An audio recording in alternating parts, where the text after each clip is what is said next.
Hi F lovers, welcome back to my channel. तो कल के पार्ट में कुछ लोगों को लग रहा था कि ये हैप्पी एंडिंग नहीं है, तो मैं उन्हें बता दूं कि हैप्पी एंडिंग ये नहीं है। अभी उन लोगों की लाइफ में कुछ और अप्स एंड डाउन्स आने हैं। यार, प्यार इजीली आप लोग को मिल जाए तो इसमें मज़ा नहीं आता है ना। आप लोगों को थोड़े से प्रॉब्लम्स तो फेस करने होंगे। तो वांगशान को भी तो अपनी लव स्टोरी में कुछ प्रॉब्लम्स फेस करनी ही होंगी ना। और स्पेशली उन्होंने तो सेम जेंडर लव किया है, तो ये तो नेचुरल है कि उनके डेस्टिनी में कुछ ज़्यादा ही प्रॉब्लम्स होंगी। लेकिन इस एफएफ का हैप्पी एंडिंग होगा, ये श्योर है। तो आप लोग प्लीज़ इस एफएफ को पूरा ज़रूर देखिएगा ताकि आप लोग इस एफएफ के हैप्पी एंडिंग को भी देख सकें।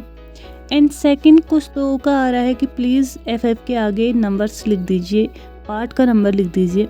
तो मैंने पार्ट के नंबर पहले ही लिखे हुए हैं, लेकिन वो लास्ट में लिखे हैं, तो इसलिए आप लोगों को सीधे डायरेक्टली वो दिख नहीं रहे हैं। तो जो भी न्यू व्यूअर्स आते हैं ना चैनल पे, वो लोग बॉटम से स्टार्ट कीजिए वीडियोस को देखना और लास्ट टॉप तक देखिए और चैनल को सब्सक्राइब कीजिए ताकि नेक्स्ट पार्ट जो भी आए ना उसका डायरेक्ट नोटिफिकेशन आपके फ़ोन में आ जाए और आप इजीली इस एफएफ को एंजॉय कर सकें। तो अभी बातें बहुत ज़्यादा हो चुकी हैं, तो चलिए आज के पार्ट को शुरू करते हैं। लास्ट पार्ट में हमने देखा था कि वांग जी और विंग दोनों की शादी हो चुकी थी, लेकिन एक अलग अलग पर्सन्स के साथ। तो अब ऑलमोस्ट 7 मंथ्स हो चुके थे उन लोगों की शादी को। वैन किंग की प्रेगनेंसी को भी 1 मंथ हो चुके थे, लेकिन विंग की फैमिली में से कोई भी नहीं जानता था कि वैन किंग शादी से पहले ही प्रेग्नेंट थी। विंग ने सबसे यही बोला था कि वो मेरा चाइल्ड है, तो इस बात पे सारी फैमिली खुश थी और सबको लग रहा था कि विंग मूव ऑन कर चुका था वांग जी से, जो कि बिल्कुल इम्पॉसिबल था। उन दोनों ने पहले ही डिसाइड किया था कि वो दोनों एक दूसरे को सपोर्ट करेंगे। वैन किंग जहाँ विंग को उसकी फैमिली के प्रेशर से बचा रही थी, और दूसरी साइड विंग अपनी बेस्ट फ्रेंड को इस सिचुएशन में बिल्कुल भी अकेला नहीं छोड़ना चाहता था। इस 8 मंथ में उसने अपनी पूरी कोशिश की थी वैन किंग के ध्यान रखने का। उसने पूरी तरीके से उसका ध्यान रखा था। उसको जब जब जिस जिस चीज़ की ज़रूरत होती थी उसे वो सब कुछ दिया। इवन उसके मूड स्विंग्स को भी बहुत अच्छे से समझा। विंग वैन किंग का बहुत अच्छे से ध्यान रख रहा था, जिसे देख के मैडम यू को लग रहा था कि वो अपनी वाइफ का बहुत अच्छे से ध्यान रख रहा है। लेकिन अब उन लोगों के सामने सबसे बड़ी प्रॉब्लम थी कि नेक्स्ट मंथ वैन किंग को 9 मंथ्स पूरे होने थे और उन दोनों की शादी को अभी सिर्फ 7 मंथ्स ही हुए थे। 9 मंथ्स कंप्लीट होते ही वो बेबी को जन्म देने वाली थी, लेकिन उन्हें समझ में नहीं आ रहा था कि वो फैमिली को क्या कहेंगे कि वो 8वें महीने में ही क्यों बेबी को जन्म दे रही है। इस बात पे विंग बोल देता है कि जब ये सिचुएशन आएगी तो हम बोल देंगे कि हमारा बेबी प्रीमेच्योर ही पैदा हो गया है। लेकिन वैन किंग खुद एक डॉक्टर थी, जिसकी वजह से उसको विंग का ये आइडिया बिल्कुल भी अच्छा नहीं लगता है, क्योंकि वो जानती थी कि प्रीमेच्योर बेबीज़ कब पैदा होते हैं या कौन सी सिचुएशन में वो पैदा हो सकते हैं।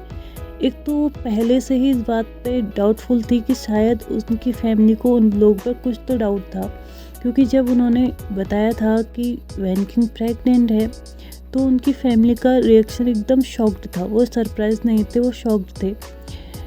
उस टाइम पे विंग ने इस सिचुएशन को जैसे तैसे हैंडल कर लिया था। उसने बोला था कि वो ड्रंक था इसलिए ये सब कुछ हो चुका था, लेकिन फिर से वो इस सिचुएशन को इस तरह से हैंडल नहीं कर सकते थे। अब वो दोनों इस बारे में सोच ही रहे थे, तो विंग बोलता है जो होगा हम बाद में देख लेंगे, अभी तुम्हें खुद का ध्यान रखना चाहिए। विंग की लाइफ सबके अकॉर्डिंग अब एकदम नॉर्मल चल रही थी, स्मूथली चल रही थी, लेकिन वो विंग को ही पता था कि उसकी लाइफ कैसे चल रही थी। इन 7 मंथ्स में उसने बहुत बार ट्राई किया कि वो वांग जी से बात करे, लेकिन वो कर नहीं पाया। वो जब भी उसका नंबर डायल करता तो वो वांग जी से कांटेक्ट ही नहीं कर पाता। ऐसा लग रहा था जो कि वो नंबर अब यूज़ में ही नहीं था, और अब वो बार बार जेओजुन को भी परेशान नहीं करना चाहता था, तो उसने उस बात को यहीं पे छोड़ दिया था। लेकिन वांग जी को भूलना उसके लिए इतना भी आसान नहीं था, जिसकी वजह से अभी भी उसकी लाइफ में बहुत ज़्यादा खालीपन था। वो हमेशा अपने रूम में रोया करता था, उसकी आंखों से आंसू बहते थे, लेकिन वो सबके लिए हंसा करता था, क्योंकि वो जानता था अगर वो एक बार और वांग जी की वजह से सैड हो जाएगा तो उसकी फैमिली उसके लिए बहुत ज़्यादा वरीड हो जाएगी और शायद इस बार वो उस पर गुस्सा भी कर सकती है। इसलिए उसने अपने इमोशंस को छुपाना ही सबसे बेहतर आइडिया समझा और वो कर भी रहा था। इस तरह विंग की लाइफ चल रही थी। दूसरी तरफ वांग जी की लाइफ एकदम हेल बन चुकी थी। वांग जी की लाइफ में एकदम ऐसी ऐसी चीज़ें हो रही थी जिसकी उम्मीद वांग जी ने कभी की ही नहीं थी। शादी के पहले 15 दिन उसके लिए ठीक ठाक चल रहे थे, क्योंकि इन दिनों में वो प्रिपरेशंस पे लगा हुआ था कि वो अपनी ही वाइफ को अपने ही बेबी का सरोगेटिव मदर बनाए, जिसके लिए उसने पहले से अपनी वाइफ से बात कर ली थी शादी से पहले ही, और इस बात पे उसकी वाइफ एग्री भी हुई थी। मैरिज के आफ्टर 15 डेज तक वो लोग इसी प्रिपरेशन पे लगे रहे और 2 हफ्ते जब कंप्लीट हो चुके थे तो उसकी वाइफ कंसीव कर चुकी थी। अब उसके बाद उसकी वाइफ ने अपना असली रूप दिखाना शुरू कर दिया था, यानी कि लिंग जियाओ अब अपने असली रूप में आ चुकी थी। उसने वांग जी को बहुत ज़्यादा थ्रेटन करके रखा था कि वो अगर उसकी बात नहीं मानेगा तो वो उसके बेबी को अबॉर्ट कर देगी या अपना मिसकैरेज करवा लेगी या किसी भी तरीके से उसके बेबी को हार्म करेगी। वांग जी ये बिल्कुल भी नहीं चाहता था, इसलिए वो चुपचाप बस उसकी बातें माने जा रहा था। लिंग जियाओ ने सबसे पहले वांग जी के वो सोर्सेस बंद करवाए जिसके थ्रू विंग उसको कांटेक्ट कर सकता था, यानी कि उसका नंबर एक्सचेंज कर दिया। उसको जहाँ जहाँ पे भी विंग उसको कांटेक्ट कर सकता था वहाँ से विंग को ब्लॉक कर चुकी थी वो। उसने क्लियरली वांग जी को बोला था कि वो आज के बाद विंग से ना बात करेगा और ना ही उससे कोई कांटेक्ट रखेगा और ना ही कभी मिलने की कोशिश करेगा। अगर उसने एक बार भी ये कोशिश की तो उसके बेबी को हार्म करेगी। इस बात पे वांग जी उस पर एग्री करता है कि वो कभी भी विंग के आसपास भी नहीं जाएगा, पर प्लीज़ वो उसकी बेबी को कुछ ना करे। लेकिन लिंग जियाओ को उस पर ट्रस्ट नहीं होता। उसने उसके ऑफिस के बाहर अपने गार्ड्स लगा के रखे थे, अपने मैन्स लगा के रखे थे। सिर्फ एक ही जगह ऐसी थी जहाँ पे वांग जी अकेला रह सकता था और अपने लोनलीनेस के साथ रह सकता था, वो था उसका ऑफिस। उसके अंदर उसने कोई गार्ड्स नहीं लगाए थे या कोई भी ऐसी चीज़ नहीं थी जिसके थ्रू उसको पता चल सकता था कि उसके अंदर वो क्या कर रहा है। लेकिन अभी भी वांग जी का फ़ोन लिंग जियाओ ने ट्रैक किया हुआ था। वो चाह के भी वांग जी किसी से भी बात नहीं कर सकता था जिससे लिंग जियाओ नहीं चाहती थी कि वो बात करे। इस तरह वांग जी की लाइफ एकदम हेल हो चुकी थी और लिंग जियाओ एक ऐसी पर्सन थी जो कि वांग जी को कंट्रोल कर रही थी, और वो भी उसके बेबी के नाम पे। वांग जी भी सब कुछ किया जा रहा था। आज वांग जी की बहुत ज़्यादा इम्पोर्टेंट मीटिंग थी जिस पे उसकी रिस्पेक्ट, उसका प्राइड और उसकी कंपनी की भी रिस्पेक्ट जुड़ी हुई थी। ये बहुत ज़्यादा इम्पोर्टेंट मीटिंग थी। लिंग जियाओ पहले से ही जानती थी कि ये सब कुछ उसके लिए कितना इम्पोर्टेंट है। वांग जी अपने रूम से रेडी होके ऑफिस की तरफ निकल ही रहा था कि तभी काउच पे बैठी हुई लिंग जियाओ एक ड्रामा करती है।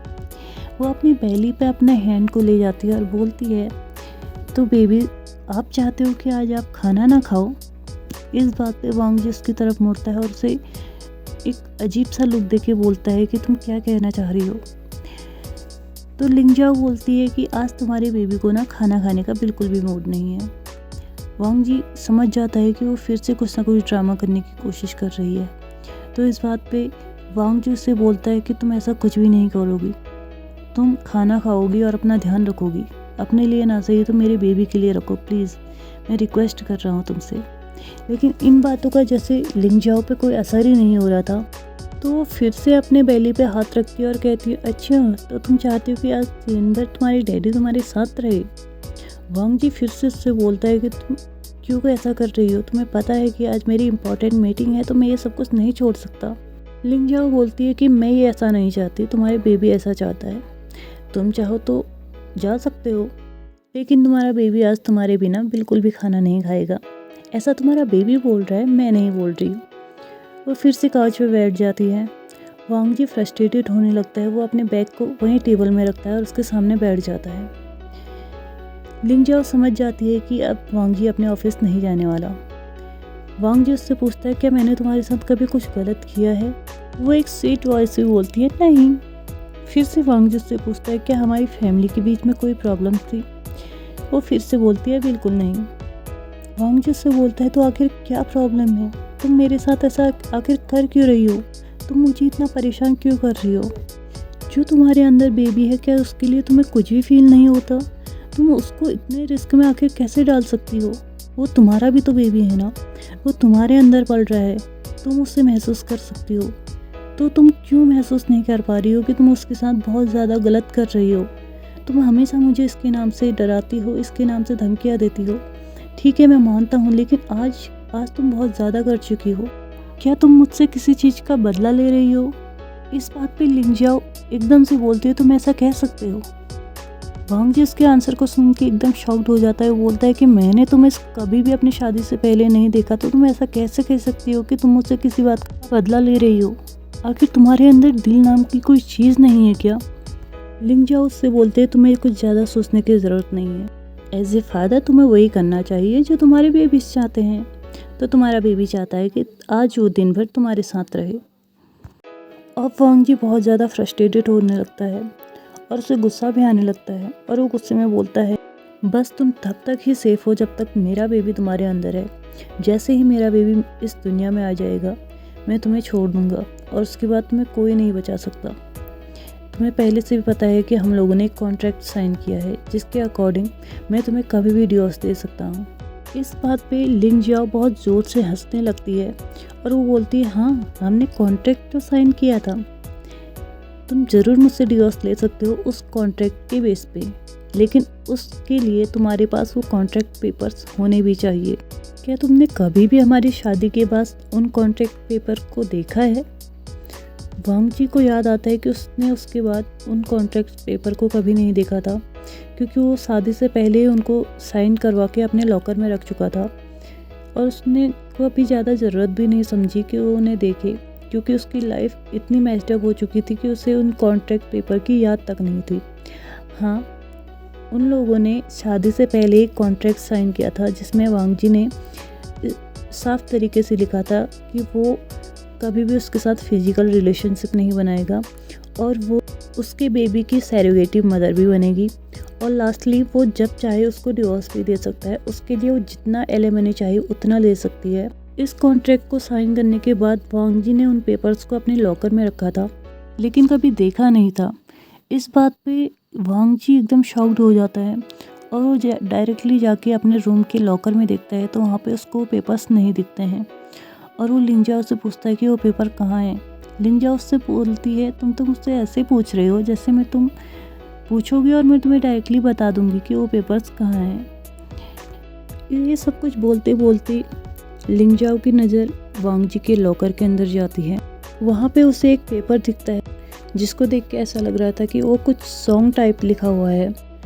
लिंग जाओ को लगता है कि ये शायद विंग से जुड़ा हुआ है, तो उसके माइंड में फिर से एक खुराफाती आइडिया आता है। वो वांग जी से बोलती है कि तुम्हारे बेबी को बहुत ज़्यादा स्पाइसी खाने का मूड हो रहा है।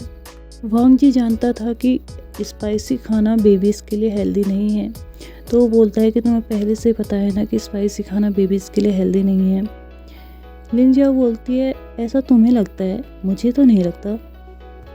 वांग जी समझ चुका था कि फिर से लिंग जाओ की तरफ से कुछ ना कुछ डिमांड आने वाली है, तो वांग जी उससे पूछता है कि बोलो अब तुम्हें क्या चाहिए। लिंग जाओ बोलती है तुम समझदार हो चुके हो, तुम्हारे उस लॉकर के अंदर वो पेपर जो रखा है ना उसको अभी के अभी जला दो। वांग जी जैसे ही लॉकर के अंदर देखता है तो वहाँ पर वो पेपर था जिसमें वांग जी और विंग ने मिलके एक सॉन्ग लिखा हुआ था, वांगशन सॉन्ग। वो उनका पहला सॉन्ग था जो कि उन दोनों ने एक साथ लिखा था। इस सॉन्ग के साथ वांग जी की बहुत सारी यादें जुड़ी हुई थी, वो इसको जलाने के बारे में सोच भी नहीं सकता था। तो इस बात पे फिर से लिंग जाओ बोलती हैं तो शायद तुम चाहते हो कि तुम्हारे बेबी बहुत ज़्यादा स्पाइसी खाना खाए। इस बात पे वांग जी अपने आइज़ को टाइटली क्लोज करता है, उस पेपर को बाहर निकालता है और डायरेक्टली उसको डस्टबिन में जाके जला देता है। वांग जी की आइज़ में इस वक्त बहुत ज़्यादा पेन था, बहुत ज़्यादा सैडनेस थी, लेकिन वो किसी के साथ ये सब कुछ शेयर नहीं कर सकता था। लिंग जाओ पहले ही विंग की सारी जितने भी मेमोरीज थी उनको घर से बाहर खुद वांग जी के हाथों फेंकवा चुकी थी। ये सॉन्ग एक ऐसी चीज़ थी जो सिर्फ लास्ट वांग जी के पास बची हुई थी, जो कि विंग की थी। इसके अलावा उसके पास अब कुछ भी नहीं बचा था और आज वो भी वो चला चुका था सिर्फ अपनी बेबी के लिए। अब समय निकलता जाता है। वैन किंग की प्रेगनेंसी को अब 9 मंथ्स हो चुके थे कंप्लीट, लेकिन वो कुछ ऐसा प्रोसीजर फॉलो कर रही थी और कुछ मेडिसिन्स ले रही थी जिसकी वजह से उसकी डिलीवरी लेट हो रही थी। और इस बात का उसको अब कोई टेंशन नहीं था कि वो विंग की फैमिली को क्या आंसर करेंगे अगर उनका बेबी उनकी शादी के 8th मंथ में ही पैदा हो जाता है तो। लेकिन अब वैन किंग उसका तोड़ निकाल चुकी थी, इसलिए कुछ हफ्ते तो उसे और लग सकते थे उसकी डिलीवरी के लिए। इसी तरह टाइम निकलते जाता है। अब पूरे 2 हफ्ते के बाद एक दिन मिडनाइट में वैन किंग को लेबर पेन शुरू हो जाता है। विंग उसे डायरेक्टली हॉस्पिटल लेके जाता है और अपने फैमिली के मेंबर्स को भी वो इन्फॉर्म कर देता है कि वैन किंग को लेबर पेन शुरू हो चुका है और उसको लेके वो हॉस्पिटल आ चुका है। कुछ समय बाद विंग की पूरी फैमिली वहाँ पे पहुँच जाती है। ऑलमोस्ट 2 आवर्स हो चुके थे, लेकिन अभी तक वैन किंग की डिलीवरी नहीं हो पाई थी। डॉक्टर्स उन्हें थोड़ी देर रुकने के लिए बोलते हैं। डॉक्टर्स बोलते हैं अगर हाफ आवर में इनका लेबर पेन इंक्रीज़ नहीं होता है तो वो ऑपरेशन करेंगे। इस बात पे विंग डर जाता है, तो वो बोलता है क्या इसके अलावा और कोई रास्ता नहीं है। तो डॉक्टर्स बोलते हैं कि नहीं, बट थोड़ी ही देर में वैन किंग का लेबर पेन इंक्रीज़ होने लगता है और अगले आधे घंटे के बाद वो एक प्यारे से बेबी बॉय को जन्म देती हैं। जैसे ही पूरी फैमिली मेम्बर्स बेबी के रोने की आवाज़ सुनते हैं तो उन लोगों को एक हैप्पीनेस फील होने लगती है। अब विंग अंदर जाता है रूम के अंदर, तो वहाँ पे वैन किंग एकदम थकी हुई बेड पे सोई हुई थी। उसी के बगल में उसके बेबी को भी रखा गया था। जैसे ही विंग एंटर करता है तो सीधे वैन किंग के पास जाता है और उससे पूछता है क्या वो ठीक है। तो वैन किंग स्लोली अपनी आइज़ को ओपन करती है और बोलती है वो बिल्कुल ठीक है। विंग उससे पूछता है क्या तुमने बेबी के लिए कोई नाम सोच के रखा है। वैन किंग बोलती है बचपन में जब उसने उसके भाई को खोया था तो आज तक उसे नहीं मिला। वो नहीं जानती कि उसका भाई अब जिंदा भी है या नहीं और उसको ढूंढने का भी कोई रास्ता नज़र नहीं आ रहा है। मैं चाहती हूँ कि मेरे बेबी का नाम मेरे भाई के नाम पे रखा जाए। विंग अपने हैंड को वैन किंग के हेड पे रखता है और वो उससे बोलता है कि तुम जो चाहोगी यही उसका नाम रखा जाएगा। तुम चाहते हो ना कि इसका नाम वैन निंग रखा जाए, तो इसका नाम बिल्कुल निंग ही रखा जाएगा। दोनों बात कर ही रहे थे कि तभी विंग की पूरी फैमिली रूम में आ जाती है और उन दोनों को कॉन्ग्रेचुलेशंस बोलने लगती है। तो गाइस, आज के इस पार्ट को भी हम यहीं पे ख़त्म करते हैं। नेक्स्ट पार्ट को देखने के लिए प्लीज़ चैनल को सब्सक्राइब जरूर कीजिएगा, ताकि जब भी वीडियो अपलोड हो तो डायरेक्ट आप लोगों के पास नोटिफिकेशन आ जाए। Thank you, bye bye.